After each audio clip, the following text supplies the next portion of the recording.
On today's Locked On Jayhawks, short and long-term takeaways from KU's win over Oklahoma. Is it the biggest win of the Lance Leipold era, and certainly in some time for KU football? You are Locked On Jayhawks, your daily podcast on the Kansas Jayhawks, part of the Locked On Podcast Network, your team every day.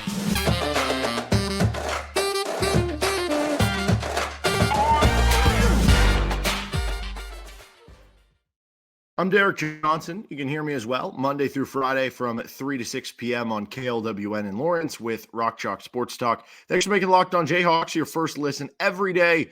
We are free and available wherever you get any of your podcasts. You can also find our show on our YouTube page where you can like and subscribe to the action. We're talking short-term, long-term takeaways from KU, including how important this win was for the program, Jason Bean stuff, the running game, the defense, offensive line, plenty more on this edition of the show. First, we're brought to you by Gametime. Download the Gametime app, create an account, and use code LOCKEDONCollege for $20 off your first purchase with Gametime. So short-term and long-term takeaways from KU's 38-33 victory in Lawrence over the Oklahoma Sooners. We're going to start with the short-term, get to the long-term, and then finish up with some more KU Iowa State thoughts.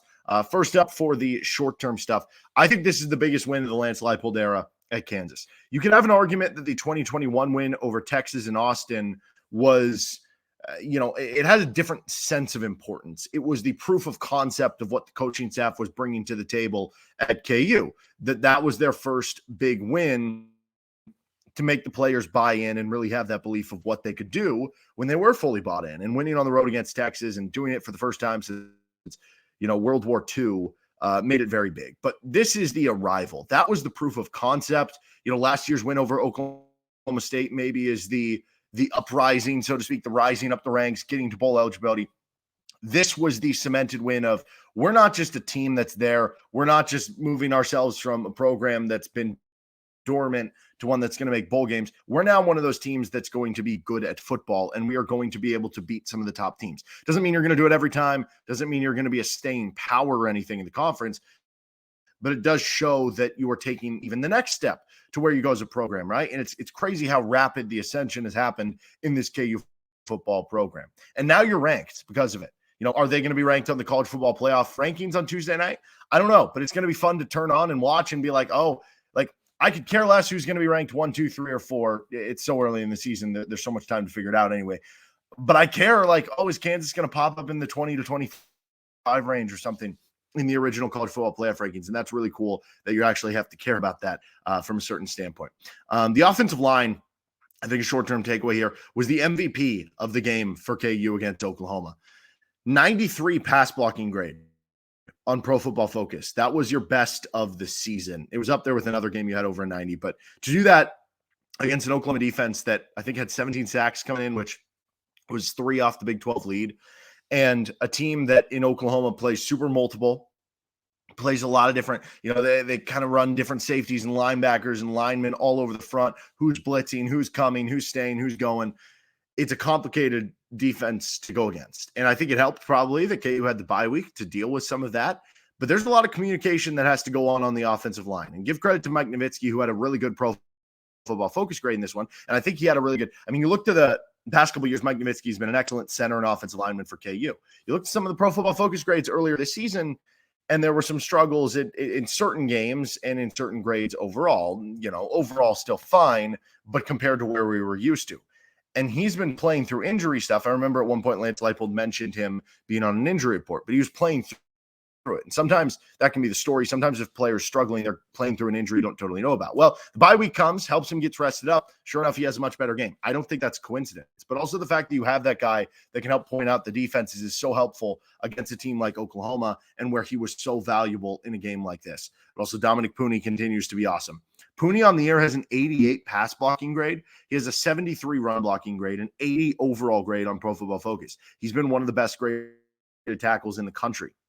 Puni has given up 0 sacks this season. He's given up 0 quarterback hits. In total, he's given up just 6 pressures in 227 pass blocks. Dominick Puni is an NFL player. He's a pro. Mike Nowitzki is a pro, and he's so experienced on the middle of that. You have experienced and talented guards with Armaj Reed Adams, Michael Ford, and I almost said Spencer Lavelle, but yeah, I guess you do with Spencer Lavelle too. Kobe Baines too. At the right tackle spot, Bryce Campbell has come into his own this year and had a nice step forward. That offensive line has been great for KU this season, and it was great again in this one against Oklahoma when you really needed him to. And that helped in this next area, our next short-term takeaway. Running game was dominant against Oklahoma. Now, this could be a long-term thing that it's going to be dominant the rest of the way. But the reason I don't have it there is you do have the one blip on the radar, which is the Oklahoma State game. You were under 100 yards for the first time all season long. Most of your games, you've had over 200 yards. Most of your games, you've had over 220 rushing yards. You've had the big output games like the UCF game when you had 399 yards. I think looking at the big picture, you've played 8 games. Really, the one being Oklahoma State probably makes you think that that was just going to be the outlier. You know, you had some sacks get in there to lose the rushing yards. You had a ton of plays where he tried to do perimeter runs and option plays to the outside that just weren't there, and he kept going at it.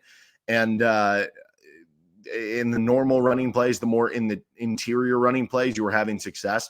I think the more we look back at it, the Oklahoma State game is going to probably be more of the exception to the rule.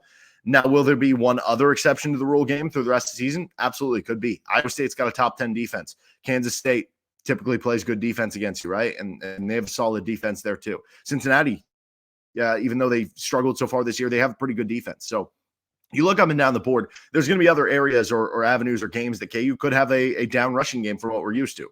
But overall, this is a strength of the team. And most weeks, it is going to be a strength and lead to a big output of what your rushing total was. And that was the case against OU, where your running backs were excellent. Daniel Hishaw and Devin Neal took over the game on the ground. There were so many plays where it could have been a 1 or 2 yard gain, and they made it 3, 4, 5, 6, or 7. You know, and that's the stake of a good running back, or turning a 4-yard gain into a 10-yard gain, or turning a 0-yard gain into even a 1 or a 2-yard gain. And they did that so often in a game against a Oklahoma defense that has a ton of guys that are just flying all over the field. Other short-term takeaway here, the defense was excellent, all things considered. You know, you look at the scoreboard, you say, hey, you gave 33 points, you have 444 yards or 440 yards of offense. Like, how great really was the defense? But that's kind of the point. It's based on who you're going against. Oklahoma came in with one of the best offenses in the country, and I think we'll continue to have one of the best offenses in the country moving forward. And yes, weather might have helped you a little bit here, and yes, the way that you ran the ball may have helped you a little bit here to get your defense rested and everything. Football is a complementary sport. So this isn't long-term. The reason I put it in short-term with the defense is we've seen them be much better at home than they have been on the road. And we've seen some games where, you know, like the Oklahoma State game where the defense struggled, but or the Texas game where you give up over 600 yards of offense. But we've seen other games where like UCF and Oklahoma where the defense has played really well. And I think that's the big difference between this year's defense and last year's defense. This one's improved in that you're showing more of the higher level outputs, or against the higher level offenses, you're showing an ability to at least withstand a little bit and take away at least a little bit of something. But you forced 3 turnovers. I mean, yes, you gave up over 250 rushing yards. Oddly enough, you had a 79 run defense grade on Pro Football Focus. You gave up just 170 passing yards. And it would have been 131 on 7 yards per attempt without the deep ball at the end that could have been offensive pass interference that they pulled the flag and was just kind of a lucky Hail Mary jump ball throw that they made a great play on. It would have been 131 on 7 yards per attempt. So you would have done a great job on coverage. You ended up with a 78 coverage grade on Pro Football Focus. Overall, you forced 3 turnovers. You held OU to 33 points, which was almost 10 points below their average. They came in averaging 42 points per game. If you would have said coming in, KU defense was going to force 3 turnovers and hold OU to 33, I think you would have taken it in a heartbeat, right? And again, if they call OPI on that final drive, it's even less yards allowed in total with everything. So overall, it's been pretty apparent how much better they've been in home games defensively. And that was true in this game too. You've given up 347 yards per game in the home games, 493 yards per game in the road games, 11 turnovers forced at home, 1 turnover forced per game or total on the road, 24 points per game allowed at home, 34 points per game allowed on the road. Individually, some players that led to this good defense. Mello Dotson was awesome with the pick 6. Sucks he got hurt after that. Cool to see, though, after he was targeted 11 times the game before against Oklahoma State. He knew it was coming at him, and he made the big play. J.B. Brown had an 82 Pro Football Focus grade, had the huge hit, forced fumble. Austin Booker, Jeremy Robinson combined for 7 pressures, continued to be a really good pass rushing duo for you. Kenny Logan had a very active game. He had 10 tackles, I think.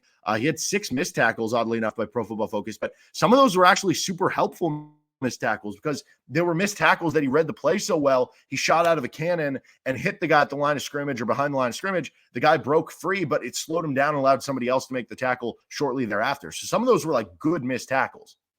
And last but not least, Kobe Bryant. Also, I should mention Kenny Logan had the coverage on the 2-point conversion by OU, their last 2-point conversion. If they would have hit that, instead of being down 38-33, it's 38-35. Maybe they kick a field goal late. Although I guess KU kicks a PAT instead of going for 2.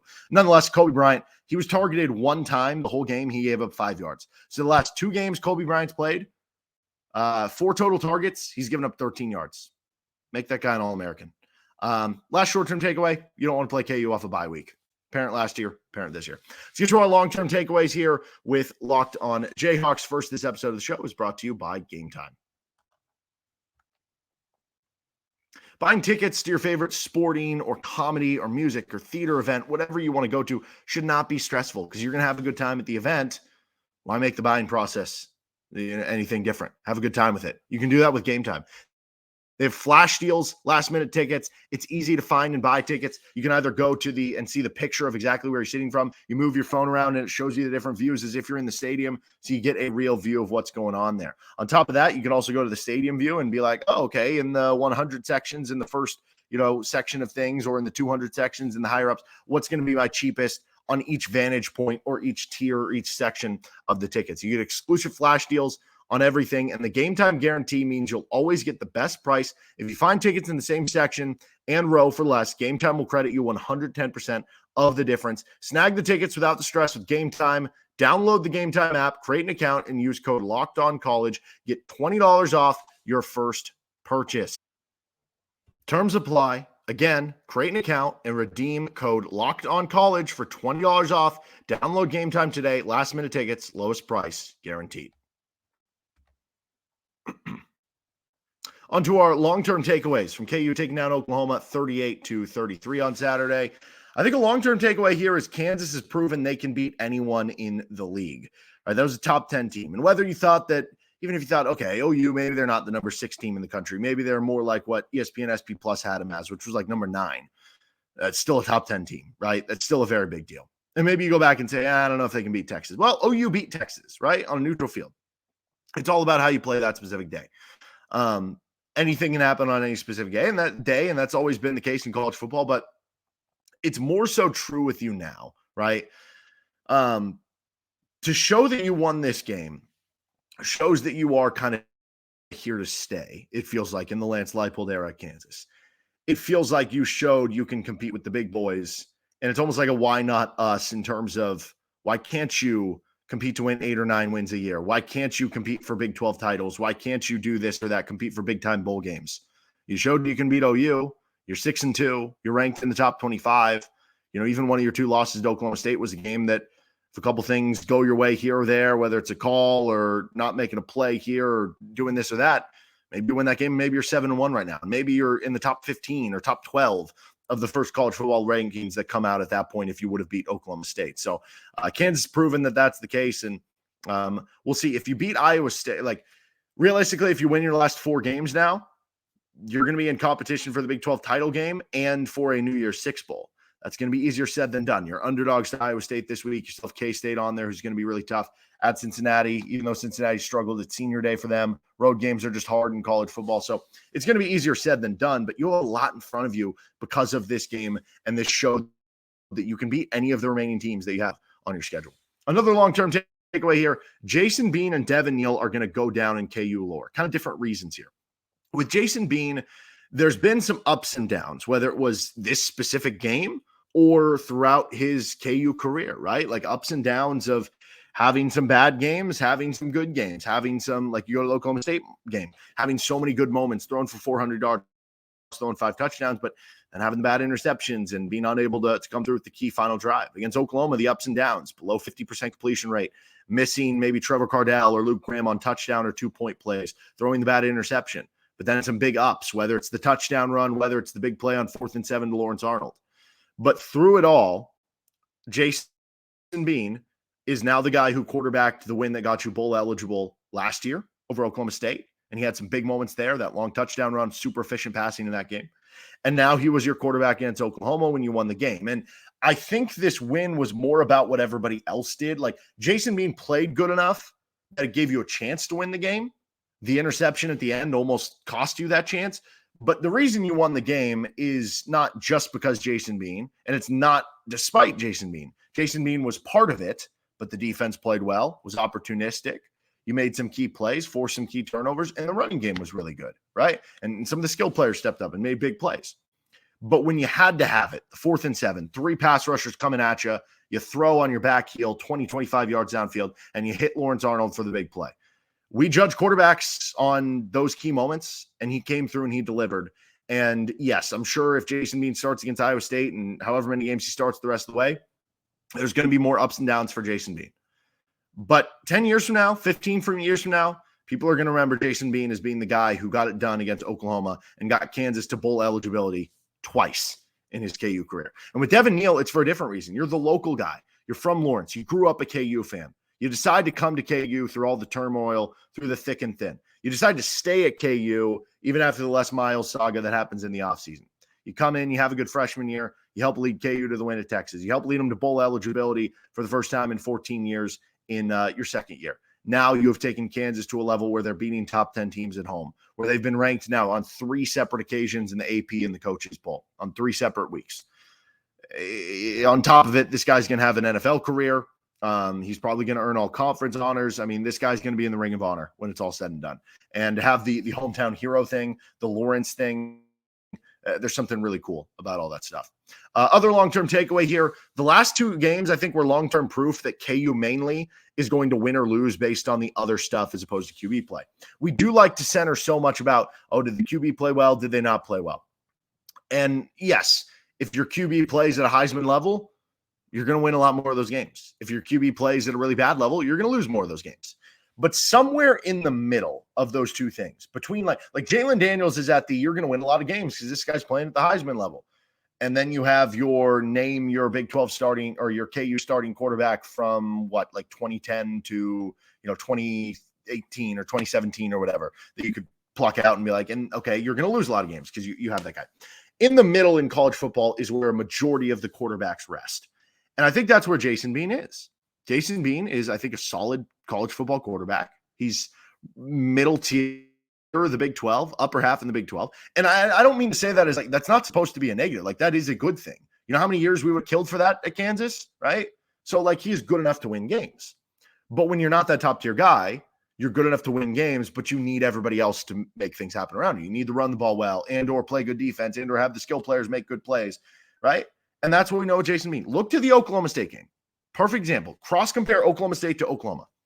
You could argue Jason Bean was actually better in the Oklahoma State game than the Oklahoma game. Certainly the stats say that.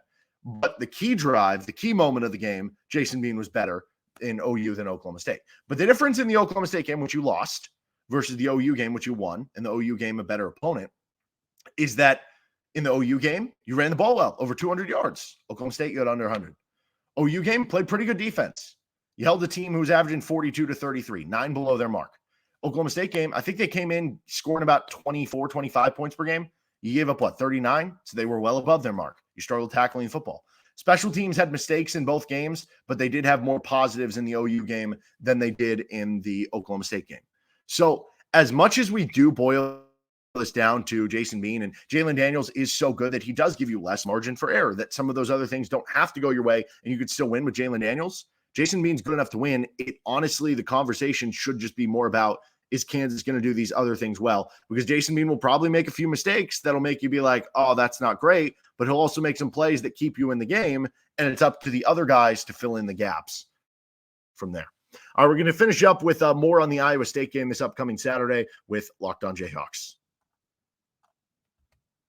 This episode of Locked On Jayhawks is brought to you by FanDuel Sportsbook. Score early this NFL season with FanDuel, America's #1 sportsbook. Right now, new customers get $100 and $150 in bonus bets with any winning $5 moneyline bet. That's $150 if your team wins. If you've been thinking about joining FanDuel, there's no better time to get in on the action. The app is so easy to use. There's a wide range of betting options. You can get spreads, player props, over-unders, and more. You can get in on the KU action. They're underdogs right now against Iowa State.